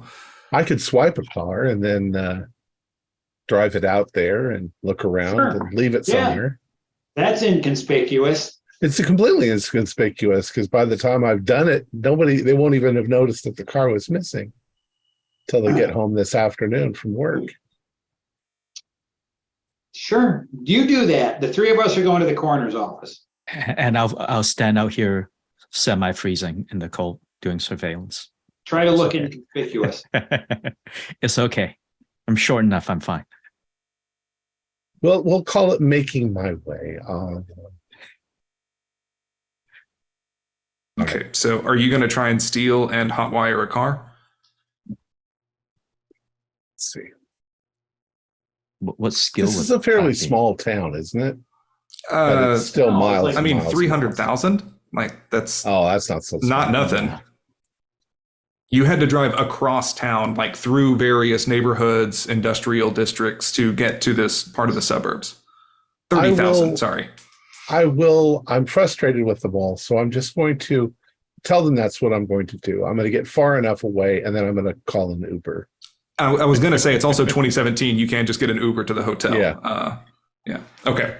So let's say you four are heading to the coroner's house or the office. The three. Yeah, I'm surveilling. That's right. You are staying there. Did you also want to get an Uber to have a vehicle that you could sit in? You're worried that you might like develop hypothermia by just standing outside. I absolutely am. We'll say through that or I'll. Let's say, because I'm worried about your safety. Yes. Of you, what? Wait, he's going to hire an Uber to sit in the driveway with it? No, to get an Uber to go to the hotel because you all took 3 vehicles to get here. So he could take one of those vehicles and then go out there. Wait, we have 3 cars between. I thought we all came in. Highline's truck. Yeah. I thought y'all came in 3 vehicles. We came in. My mistake. Truck. Okay. No. We arrived at the base in different cars, but when we left the base, we all. I am so sorry. Truck. I got helicoptered in the base, so I don't know about you guys. The truth is, if we think that we need multiple cars, you can always get an Uber and go to the Hertz rent-a-car. Right. Yeah. Rent a car. You just don't put it in your actual name. There's a way to figure out how many cars we have. Okay, let's assume we rented cars. Maybe sure, let's just do that and then move on. Okay, right. So you now have 3 vehicles some way or another. Right. Now, Throttle, Highline, and Bagman are going to the coroner's house, if I understand correctly. Joy, you are keeping an eye on the house. Right, while sending a message back to the program. I'm going back to the hotel, get the metal detector, and then I'm going to head in the direction that I'm supposed to go. And then you are driving to the green box. Okay. Driving to the green box takes a considerable amount of time. You are on the road 30, 45 minutes. You do not see any other businesses, not even gas stations for some time. So while you are making this trip, we are going to go to the coroner's house. Throttle, Highline, Bagman. You pull up. I think y'all had pretty decent alertness. Anyway, you do not see the sergeant's sheriff's car around. And you go to the address that was listed for one, what is his name? Dr. Brian Holsey. Bride, is it? Brian. There you go. As in life of, yes. Brian Holsey. So we didn't know the sheriff's vehicle was missing from where? There's the sheriff's dude came here to check on the house, but he's not here anymore, which is good for him. Right, Hayes. Okay, we should do this the same way. Somebody should go around the back, and 2 of us should go up to the front door and knock. And then if there is no answer, we need to penetrate the premises. Sure. I'll text them to remind them the PPE up just in case. All right, I'll leave my respirator and stuff on and gloves, and I'm the knocking type, so Can I I'm put- going to go up to the front door. Can I put on Okay, that so- Tyvek suit? Bagman, are you going around the back of the house? Are you two going to the front? Yeah. Okay, yeah. So I'll go around the back, but I'm still going to wear the suit. Sure. Sure, Just totally totally inconspicuous. Routine inspection. Okay, I won't wear it. Highline. No, you absolutely can. Highline. You knock on the door. There is no response. All right. What is the door? Is there a window in the door, or? Yeah, I'm trying to look through any kind of window or anything. Do we know if he's married or he's got kids? Do we have that data? We haven't asked for it, so I haven't Okay. asked for it to my Researched it. knowledge. But the door has the little 3 decorative, my hands are too high. The little arch that's up at the top, but not really anything useful to see through. You can get on your tiptoes and try and view. The inside is dim. Doesn't seem to be any lights on. There are the vertical blinds in front of all of the windows as you make your lines around the property. What kind of Is glass Is there a car in the driveway or cars in the garage? There is no car in the driveway. What kind of glass? Is there a garage? No. Is the glass clear on the door? On the door, yes. It's just a little bit high up, and you can get on your tiptoes and see through. Okay, I was going to say if it was too high up, I would just use my phone, take a picture with my phone, and then look at what I saw. I mean, But- you can do that as well. Actually, I think it works better if you do. So you put your phone up, even just turn it on video and sort of use it to scan inside like a little periscope. You see that the interior is a mess. That it is, there are clothes and things strewn about. Seems to be a lamp is tipped over. And that's the most that you can see through that. It's pretty dim inside, so it's difficult to make out, but it does seem to be things askew So fairly certain signs of a struggle.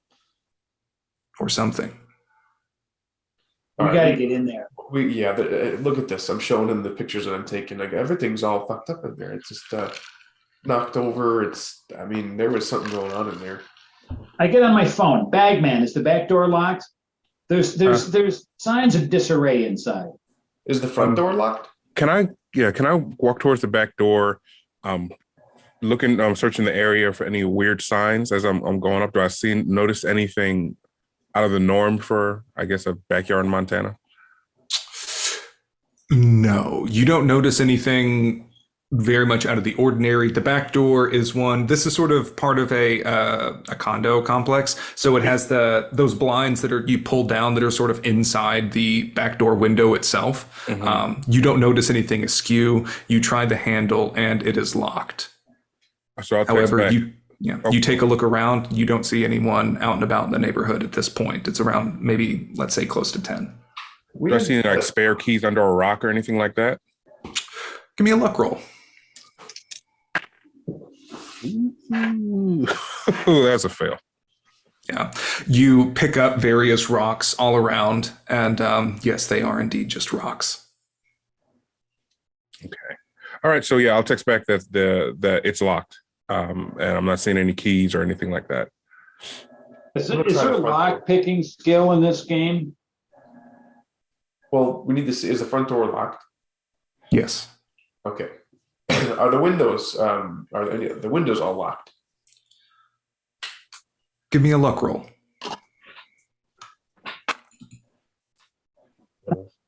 It's too much.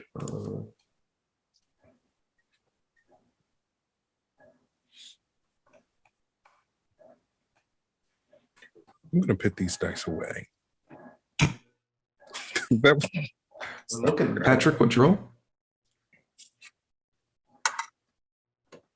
I'm not used to these different character sheets. I don't know where luck is on them. It's not a It's stat. all- You just yeah, it's always roll a 50, yeah. D100. It's 50-50. Oh, then no, didn't get it. Okay. Yeah, you try the Load various it. windows around. They are locked. Boot the door. Boot the back door. I get on the phone. Bagman, boot the back door. Let's see. I'm also certain there isn't a lockpicking skill, Yeah, I but don't that is see one. wrapped It's criminology. into Criminology, thank you. I was going to say it's something. So yes, you can roll criminology to see if you can jimmy the door open. All right, I'll roll criminology for the back door. Got 50 in that. So failed that too, so I guess I'm just going to kick the shit.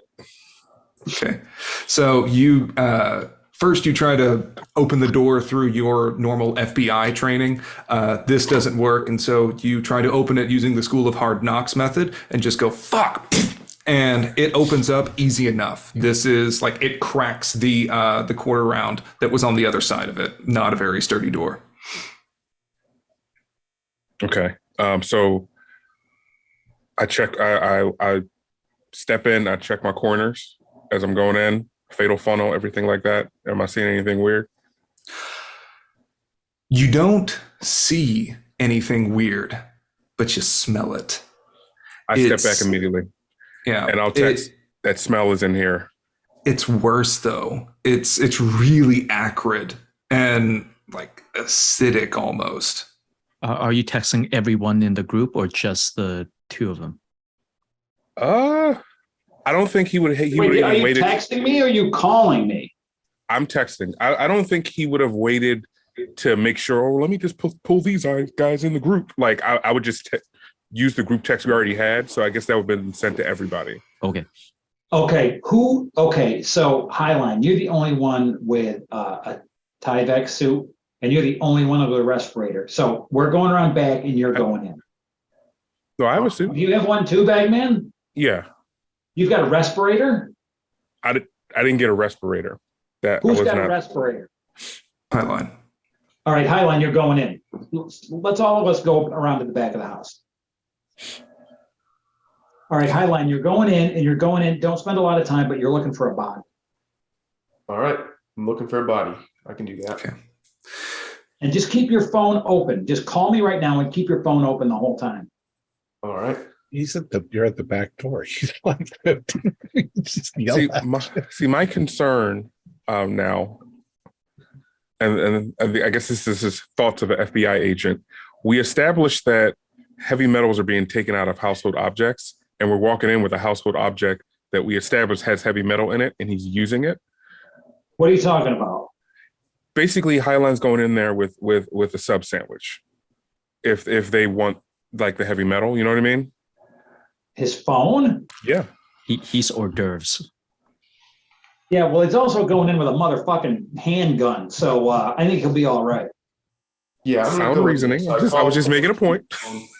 I put it on speakerphone and I tuck it in my front pocket here so that I can have both hands and still talk. Hey, maybe that makes this a Pez dispenser.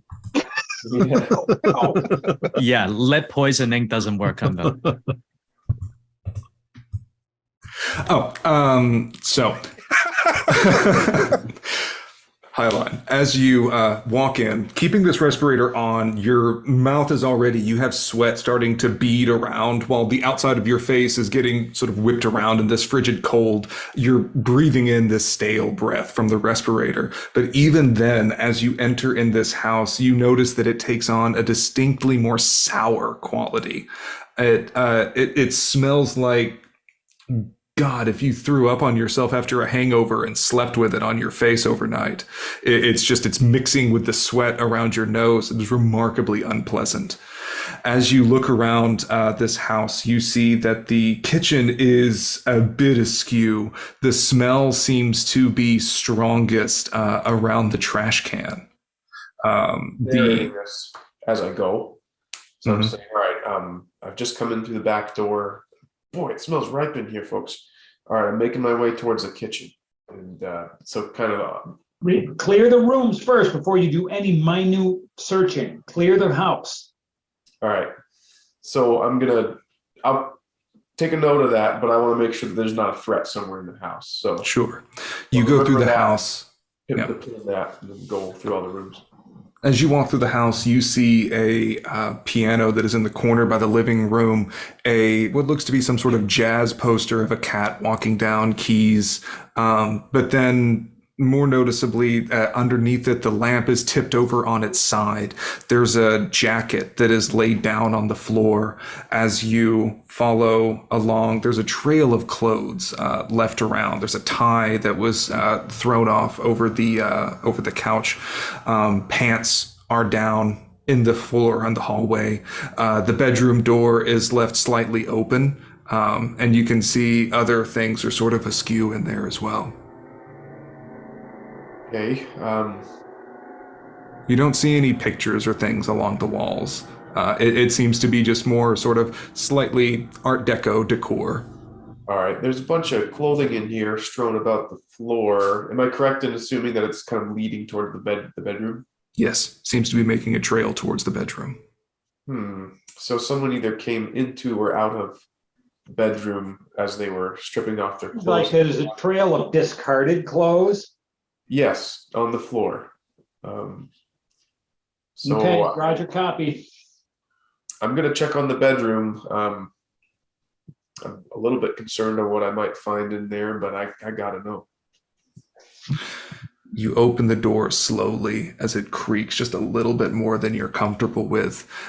Looking in the bedroom, you see that the drawer is pulled out, almost hanging. It's hanging loosely out from the nightstand by the bed. There is something crumpled like glass on the bed itself. The television is off. The remote is on the floor by the bed. You check your corners going in through the rooms. You are a sheriff's deputy, so you know the drill. There's no one here. What did you say was crumpled on the bed? As you walk closer, you see it looks like black glass or something is on the bed. Using the barrel of your gun to sort of nudge it off to the side. Looks like someone cracked open their smartphone to get at the gooey caramel core inside. Shit, I got one of those. A gooey caramel core. There a closet in here? Yes. All right, I'm gonna check the closet. Sure. You check the closet and see that some of the clothes have been rifled through. Give me an alertness roll. Oh no. So that's a success. Okay. So you noticed that his work lab coat was thrown off in the living room area. The clothes are sort of pulled out of the drawers that are open. They seem to be more pajama, comfortable clothes. You're not seeing like everything that remains seems to be rather business casual, more professional looking. The bathrobe is stuffed into the trash can of the bathroom connecting to the bedroom. And yes, the drawers that are open seem to be for more recreational wear. Okay. So he was like he came home, threw off his clothing, and was looking for a comfortable outfit. Seems that way. Okay. I'm gonna look under the bed. Sure. You look under the bed. You don't see anything terribly remarkable under there. However, as you sort of get on all fours, look, your eye just notices the remote that is on the floor very near to your head. You see that the back is popped off of it and it is empty. All right. How many other rooms are there? I'm gonna check all the rest of them. Sure. There's a couple more. You clear the condo. There's no one here. All right, folks, I've cleared the house. Same as the other place. Batteries seems to have been consumed. Are you outside with us now? I want to check the kitchen again where that smell was coming from. Sure. Do that, and then come out and report. Yeah. Well, I mean, you all are standing. The back door connects to the kitchen, so he can just talk to you through that if you want to stand on either side No, of we're it. keeping the door closed. It's a contaminated site. We're not standing there with the door open. Okay. So as you walk closer, you can tell that the smell does seem to be emanating from the trash can. And also you see some splatter around the sink. Splatter, what is that? I don't know. You're going to have to go see. Yeah, I'm gonna go take a look. Okay. You see that the garbage disposal is backed up just slightly. Seems to be like something in it and some little flecks that are dotting the sink of something solid and viscous. Oh, I'm not gonna let that go unknown. So I'm gonna examine it. What are you going to do? Do you want to stick your hand in there? I'm gonna take, say, like a wooden spoon or something and use the handle end of it. Okay. And sort of fish around in there. And what's the colors of liquid? Is it red? Chicken. The wooden spoon is a wooden color. The liquid itself is this uncomfortable pallid mash. It's sort of this greenish brown color. It clearly looks like vomit that has some chunks in it that as you sort of put the spoon in, you feel some hard parts in the garbage disposal itself, and pull the spoon out and see a half digested AAA battery is poking up from the side of it. Or poking up out of this mess. What do you mean half digested? They're eating Like somebody berries. bit it in half?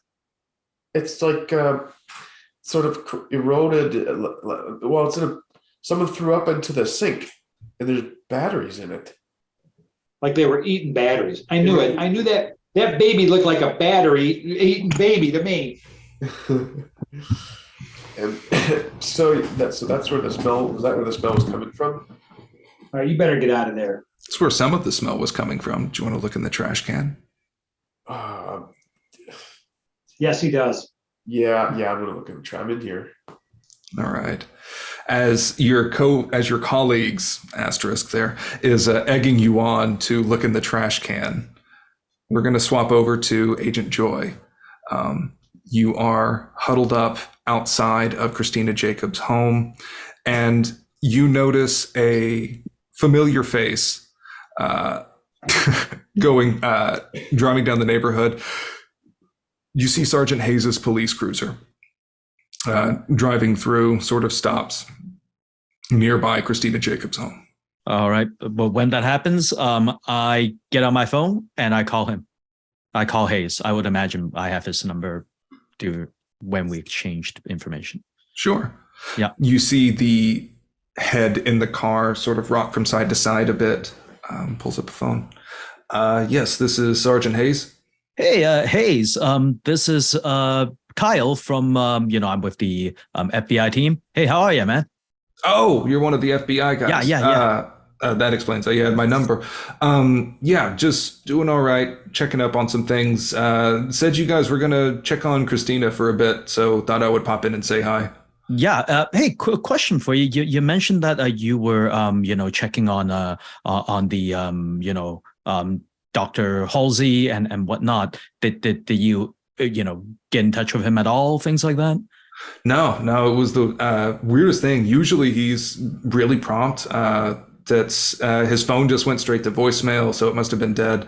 And went by his house, knocked, didn't see anything. It looked like he might have taken off or something. So, Halsey is dependable, if not supernaturally boring. So I'm sure he'll turn up eventually, just maybe out of town or something.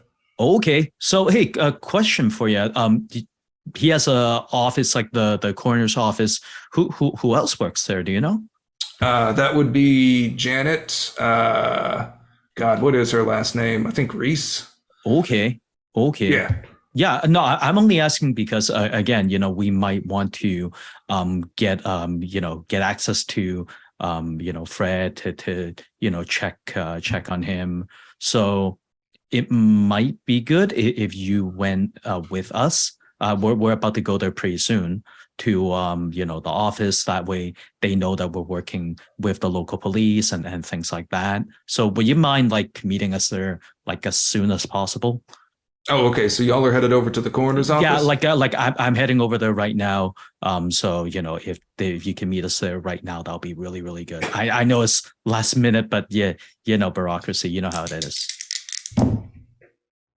All right. Yeah, sure. Sounds good. I'll see you there in a bit. All right. Hey, appreciate it, man. Thanks. Bye. Yeah. He hangs All up. You see the car driving away. Okay. So I'll text everyone to let them know that Hayes is on the way to the coroner's office, and he can get us access to the body if needed. And also, this was, to avoid him possibly getting contaminated. So, FYI. And then I just stay there doing surveillance. All right. Yeah. As you're doing surveillance, you see some slight activity from behind the curtains, sort of pulled to the side a little bit. Then they go shut. Okay. That's all that you see. I hope you have some entertaining games on your phone, as this is, and at least some way to get coffee. Yeah, No. I'll be filing my report back to the program about, hey, possible contamination, blah, blah, blah, blah, blah, in the meantime. Okay. You texted us that said that the sheriff, their buddy Hayes, is coming over. Hayes is going to be heading towards the coroner's office, which is not where you guys are because you're at the dude's house. But yeah. All right, you two. All right. The responsible thing here is to put, police tape up and contaminate this place. And maybe that's what we do. Maybe that's how we have the local cops help us. At this point, we're going to shift focus to Agent Kios. You've been driving for, certainly over 20 miles to the southeast. You're following a printed out map quest with a red X over in one area with map coordinates. So not going under the best directions, but you see some signs that are pointing out towards Ambush Ridge. As you drive out, you take the exit. The off-road is paved for a good bit. Then in order to continue on in the general right direction, you take a right turn and leave the pleasures of paved roads behind as you go onto dirt roads for a good while. The car is bumpy. Glad that this is a rental. Your cell service dies as you keep approaching out through here. I'm loving the pantomiming. And you see signs that are pointing up towards dead end, turn back. And you reach the end of the road with a farmhouse off to your left-hand side. There is an old Toyota pickup truck, those little small ones that never die. And so there is an old farmhouse out there. Based on what you're seeing on your map coordinates from Google Maps, it looks like it is another kilometer out towards the woods. But you would need to leave your car out here. Well, you don't have service, but the GPS works for a good bit. Oh, okay.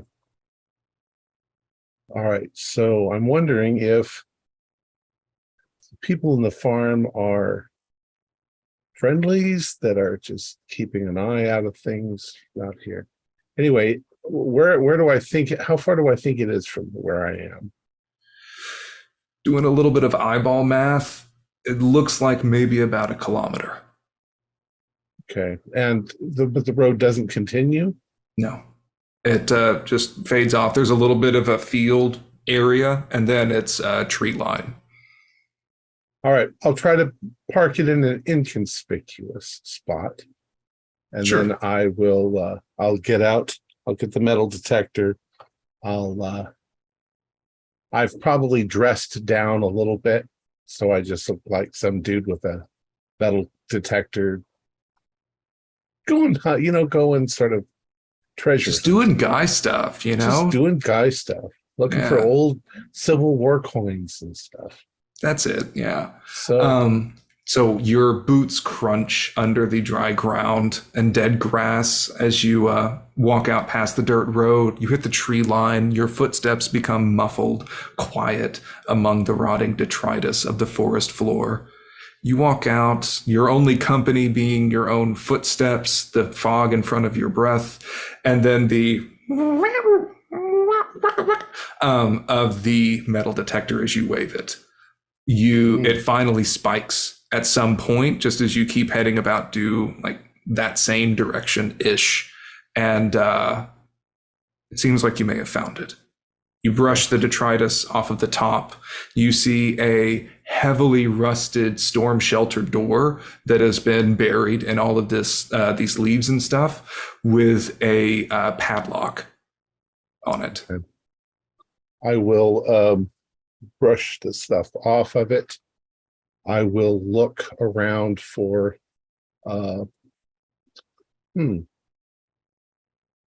I wonder if I have any lock picking equipment. So I could probably pick the lock, but I think that's silly. So I'm going to find a good hand-sized hefty rock, and I'm going to whack the padlock off of it. Sure. As you do this, it lets out these painfully loud bang, bang. Birds flutter out from the trees around, echoing through the woods. Bang! And the old rusted master lock finally gives off. Okay. You're lucky this is out in the middle of nowhere, I guess. There's lots of trees around, so it absorbs the sound mostly. Somebody off in the distance might have heard something banging through. What's that? And it's gone. So. Sure. All right. So I quickly undo the latch, and I toss the lock to the side. Yeah. And is this a hatch on the ground? Yes. Okay. So you try and heave, and it is stuck. I want you to give me a strength ×5 roll.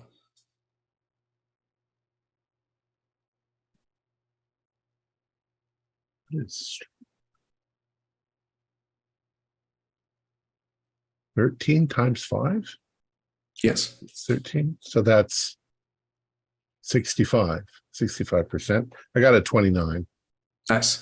So you get, you try and pull it at first, but just going on arm strength, it is well right and stuck. So you have to do that sumo pose where you have one leg on either side and hoisting it up. And if you thought that banging a rock on a padlock was a loud noise, this is a painful squeal as the door opens up. Finally, as this clumps down to the ground on the other side, there is an empty, dark, cold stairway before you. Okay.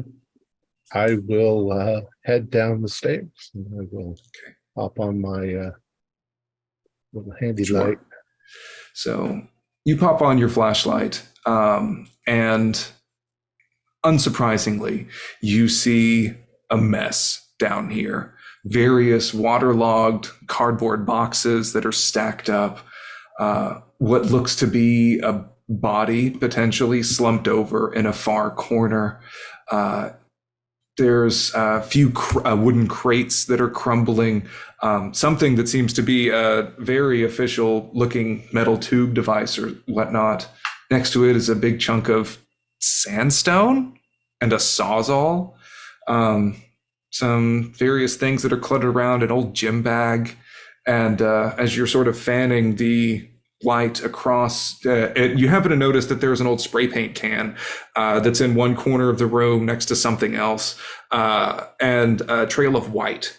So as you sort of pan the light up and over around, there are the words, "It's all a lie," spray painted across the ceiling. I am going to walk over towards the body. Sure. I am assuming that it may have been an agent who got trapped in here.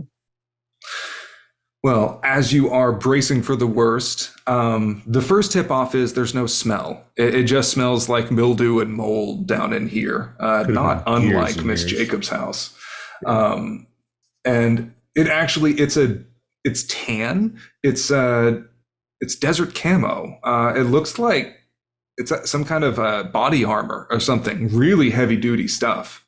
There's a Union Jack that is painted on the arm and chest of it. But it looks to have been tampered with a little bit. The plates are a little bit loose on it and something underneath it. Well, I'm not going to touch it. I'm walking around it and shining a light. Is there a body in it? No, Or is it it is just just- it is a large suit of enhanced body armor that is just slumped against the back wall. Okay. One knows that such things in green boxes are dangerous to touch. They could be part of some other. I'm going to start to look around then for paperwork that might detail what the objects in the green box are. Sure. Your first instinct is to check towards some of the cardboard boxes, see like if they were going to have paper or documents in them. The first one that you pull up has a full of loose mouse traps, and looks like quite a few of them are still armed. Another one that you pull sort of clinks as you slide it out from underneath some things. You see 3 glass bottles that have corrosive warning labels on them, and with a little bit of fabric jutting out the top. If you didn't know any better, these look like some kind of jerry-rigged Molotov cocktails, Yeah. but with nice chemical warning skulls on them instead. Do I smell anything? It smells, it does. It smells very like acrid, harsh chemicals. Makes bromic acid, look like eye drops. As you pull another box out, you see, honestly, just looks like a bunch of old junk. There's some old books. And one thing is it looks like an old tape deck. It sort of catches your eye because there is a tape in it that is still clear and you can see the writing. And there's a tape inside that says Star People on it. However, the tape deck itself has some corrosion leaking out of the back. It seems like the batteries may have gone bad while it was in there, but there is a cord adapter that you can use to plug it in. Okay. There's no power out here, though. No. Okay. Well, I'm going to do a complete survey. I'm looking to see if there's any weapons, anything that's useful. You check the wooden crate and you see that there is a U.S. Navy logo spray painted on the side. Opening it up, they look like grenades, but not. They're not the typical green pineapple frag grenades, but they do have some sort of resemblance. Do you have any sort of military-ish skill? Let's see.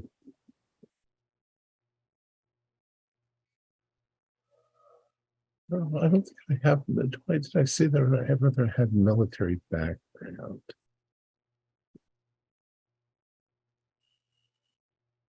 Any sort of demolitions, explosions, military science? Science.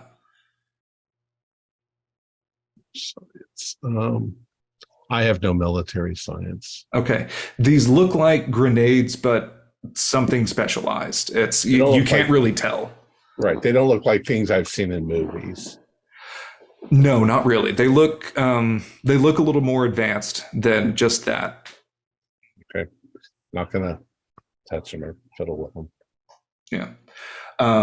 Next to the block of sandstone, it has this sort of green gradation that is sort of going through it. As you see in the front, there's something that seems to be embedded in the sandstone, and then where it is broken, you see this green wavy lines are sort of permeating in through its body. As you shine your flashlight over on top of it, you can see that there is some text that is written on this thing embedded in the sandstone. Well, it's in English, or at least it's English text. I can't make out some of the letters. See, 1, 2, 3, 4, 5. 5 letters. I don't. An IDGE. Carriage, marriage, something. Athen. 3 letters and then Athen. 3 letters and then THEW. Matthew. Some numbers. I don't know. I'll have to. I'll take a picture of it, and I will. I will keep a note of that in my head. Sure. I thought maybe it was a biblical reference at first, but I don't know. All right. And next to it is a Makita Sawzall with a battery in it, but no charger. There seems to be a blade meant for cutting stone that is currently in it, as well as a rolled up package for various other types of blades for cutting metal, masonry, or a couple that are for butchering large game. As you continue on, you see that metal tube that you noticed earlier, since you had a better look at it, is a fully operational M72A2 Law rocket launcher that is already loaded. It is lying propped up against an old Puma brand gym bag. Seems to have some stuff in it. And let's see, I think I've gone through most of the things. By this point, you're sort of in the midst of all of this junk. You see the can of white spray paint on the floor. Then next to it is a larger metal cylinder that it is larger than the spray paint can. It looks to have been soaked in spray paint and then sort of finger painted text on top of that. You see the word ever is on this other metal can. The lettering on the sandstone, was that written or was it etched into it? It seemed to be embedded or fused into the sandstone, but the text itself looked to be stamped or printed. I'm not sure there's anything here that's of any use until Great Cthulhu decides to try to take over the village. All right, so I think I'm going to the Puma bag. I'm going to open it and see what's inside. Sure. You open it up, you see a bunch of used, very mildewy, sweaty looking gym clothes, along with a pretty decent looking Elvis wig and sunglasses. As you lift those out, you see that there is you have pretty decent firearms, right? Yeah. All right. It is a Heckler & Koch UMP-40 submachine gun with an extra 30-round magazine. So I'm going to take the things out of the bag, except for the machine gun, and I'm going to carefully disarm the rocket launcher.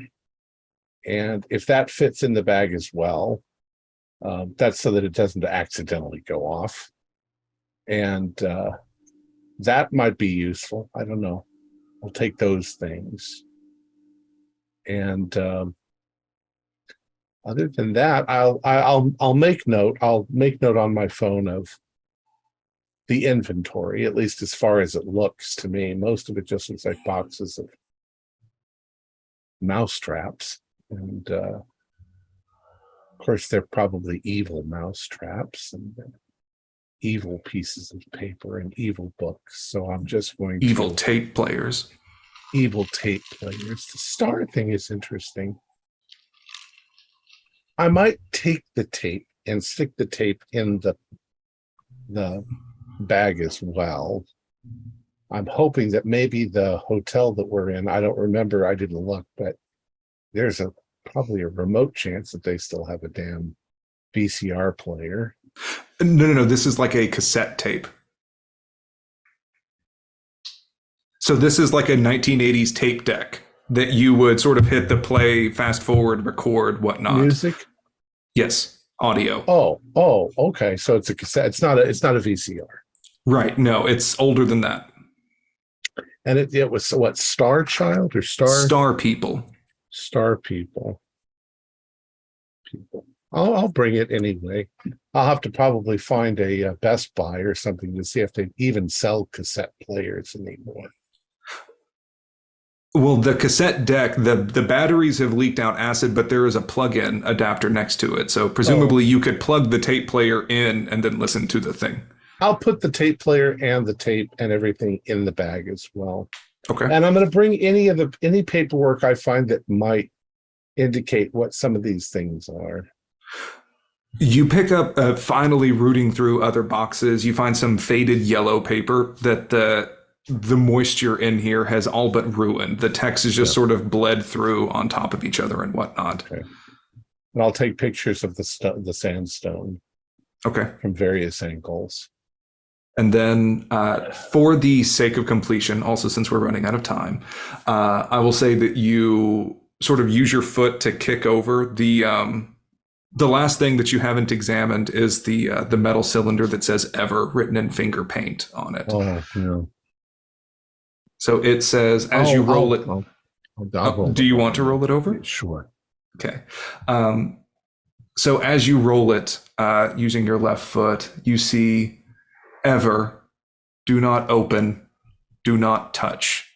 Something is clanking around inside of it, and then like some kind of crooked bar. All right. I'm going to do a POW poll. Pass. I did pass. Okay. I was thinking to myself, oh, I better put that back exactly where it was in the same position. But then I decided not to touch it. So I'm just going to fucking leave it right where it was. God help us all. Yeah, well, I want to live. At least I know I'm not. In fact, we can come back and look. I knew I should have made this an Outlaws game. It sounds like God wants me to touch the thing. No, maybe I'll come back for it later.